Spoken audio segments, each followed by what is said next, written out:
बरेली में 26 सितंबर को हुई सांप्रदायिक हिंसा के बाद हालात संवेदनशील बने हुए हैं। इसी बीच समाजवादी पार्टी के नेता प्रतिपक्ष माता प्रसाद पांडे सहित कई सांसदों का एक प्रतिनिधिमंडल 4 अक्टूबर को बरेली जाने वाला था, लेकिन जिला मजिस्ट्रेट बरेली ने पुलिस आयुक्त लखनऊ और अन्य जिलों के पुलिस कप्तानों को पत्र लिखकर निर्देश दिया कि बिना अनुमति कोई भी राजनीतिक प्रतिनिधि बरेली की सीमा में प्रवेश ना करे। इसी आदेश के बाद लखनऊ पुलिस ने भी नेता प्रतिपक्ष माता प्रसाद पांडे को नोटिस दिया और उनके लखनऊ स्थित आवास पर रोकते हुए बरेली ना जाने की हिदायत दी।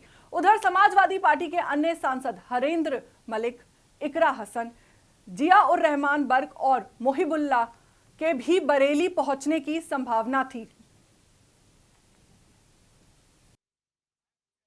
सपा सांसद नदवी साहब इस वक्त हमारे साथ बातचीत करने के लिए मौजूद है। नदवी साहब, आप जिस तरीके से जा रहे थे बरेली और रोका गया आपको, क्या कुछ कहना चाहेंगे प्रशासन? नहीं, देखिए, हमारी इंटेंशन और हमारी तवज्जो और नियत ये थी कि हम लोग वहाँ जाकर जो ज़्यादतियाँ हुई हैं पुलिस द्वारा प्रशासन के ज़रिए से उनके दुख दर्द को समझ सकें और उन ज़ख्मों पर मरहम लगा सकें। एक जनप्रतिनिधि होने के नाते बहुत सी चीज़ें पता चल रहा है हम लोगों को, क्योंकि रामपुर का मेरा जो कॉन्स्टिट्यूंसी है, हमारा जो इलाका उससे मिला हुआ इलाका है।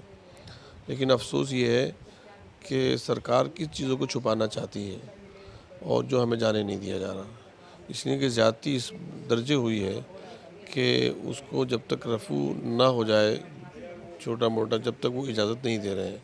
ये रुकना ही इस बात की बताता है, दर्शाता है कि कुछ वहाँ पर ज़्यादती हुई है, कुछ नहीं, बहुत ज़्यादा ज़्यादती हुई है। क्या आपको लगता है ये आई लव मोहम्मद लिखना पोस्टर्स पे या फिर इस तरह के बैनर लगाना ये गलत है? इसको इशू गवर्नमेंट ने बनाया है, पब्लिक ने नहीं बनाया इसको इशू। और भाई कोई किसी से कोई हेट करे तो समझ में आता है, मोहब्बत की बात पर आप किसी को अरेस्ट करोगे, उसके ऊपर एफआईआर करोगे तो उससे तो नौजवानों में गुस्सा फैलता ही। लेकिन आपने ये भड़काने का काम खुद किया और फिर उनको टारगेट करके आप उनको नुकसान पहुंचा रहे हैं, तो ये असंवैधानिक बातें हैं। इससे कई बार सुप्रीम कोर्ट ने भी जो है वो यूपी गवर्नमेंट को फटकार लगाई है कि आप संविधान और कानून से चलिए, आप राज धर्म निभाइए। आपने ईश्वर के नाम से शपथ ली है कि सच्ची श्रद्धा से और बिना किसी भेदभाव के हम रूल एंड रेगुलेशन फॉलो करेंगे, लेकिन वो बार बार अपनी उस पर पूरे नहीं उतरते जो उन्होंने शपथ ली है। बार बार जो है वो एक ख़ास कम्युनिटी को नाम लेकर के भी कभी कभार कहते हैं, तो ये एक बड़ी शर्मनाक बात है। क्या आपको लगता है कि जिस तरीके से हाउस अरेस्ट किया जा रहा है, जब भी कभी भी हिंसा होती है तो इस तरीके से विपक्ष के नेताओं को हमेशा रोका जाता है, ये कितना सही? नहीं, बिल्कुल सही नहीं है, ये गलत परंपरा है। और ये पहली बार ऐसा हो रहा है कि पहले रोका जाता था, लेकिन इस तरह से हथकंडे नहीं अपनाए जाते थे। नेट बंद कर दिया गया है, लोगों के आने जाने पर वो है।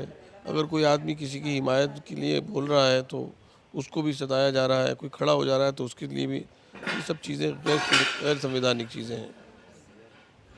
आगे की रणनीति क्या कुछ रहेगी? इस तरीके से आपको रोका गया है, आज भी आप लोगों ने बैठक की है, आगे की रणनीति? जाहिर सी बात है, पार्टी जिस तरह से संभल मामले में हमारा प्रतिनिधिमंडल गया था और बाद में गए थे, जब रोक दिया उसके बाद भी गए थे, और बहुत सी चीज़ें पता चली जो ज़्यादतियाँ हुई थी, तो हमें उम्मीद है कि इसमें भी हम लोग जाएंगे और हर उस शख्स से मिलेंगे जिसके खिलाफ ज़्यादती हुई है।